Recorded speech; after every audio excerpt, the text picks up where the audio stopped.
now in New Jersey. Powered by TAPinto.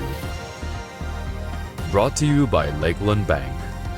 And by Bag Up NJ, a public awareness campaign of the New Jersey Clean Communities Council.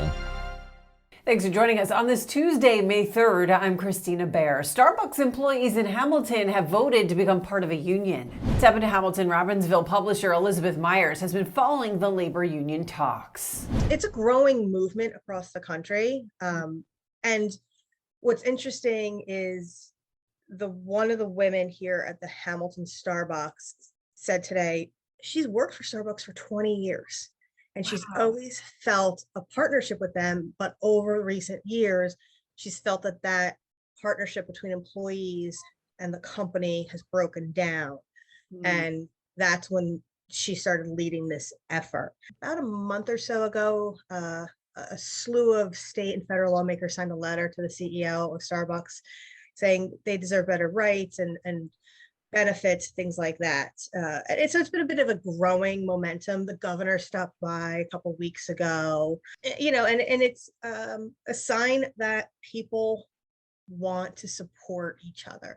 The AFL-CIO has said their polling shows 68% of people support unionization, and something to the effect of like 77% of younger people support unionization.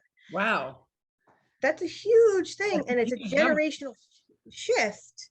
You would think that maybe a younger generation wouldn't remember when labor unions kind of came to be. We're going to see probably more Starbucks and more companies doing this, right? I mean, because there was talks recently that Amazon is going to be unionizing and other companies too. Yeah. Again, today the AFL-CIO had a press conference with the governor and with some of these Starbucks employees touting it. And they're looking at sort of new industries beyond just baristas and Starbucks. They're looking at the cannabis industry and unionizing them. The wind industry, where you have people working at turbines, things like that.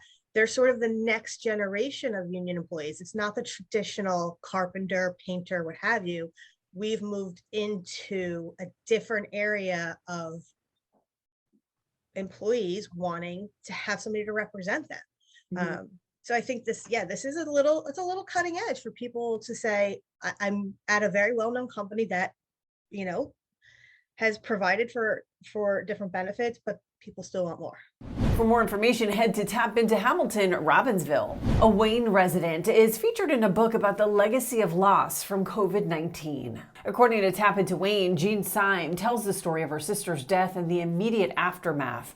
The book is entitled Voices 19, Their Legacies Live On. It's a collection of 19 inspirational stories of tragedy, coping, and survival for families who lost loved ones to COVID. Camden has cut the ribbon on a new athletic field. TAPinto Camden reports the new athletic complex is now open on an 8-acre waterfront site where a Campbell's soup canning plant once stood.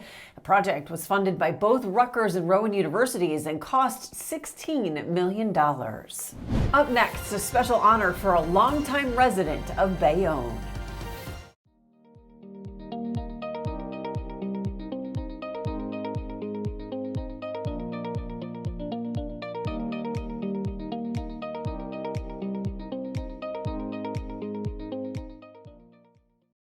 Welcome back. A longtime Bayonne resident and businessman is honored. Willie Graham, who ran a barbershop since the 1960s, now has a street named in his honor.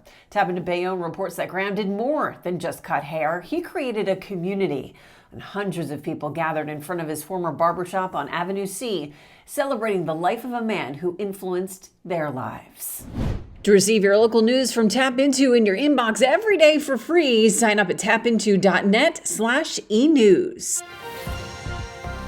Thank you for joining us. This has been Now in New Jersey, powered by TAPinto, brought to you by Lakeland Bank and Bag Up NJ, a public awareness campaign of the New Jersey Clean Communities Council.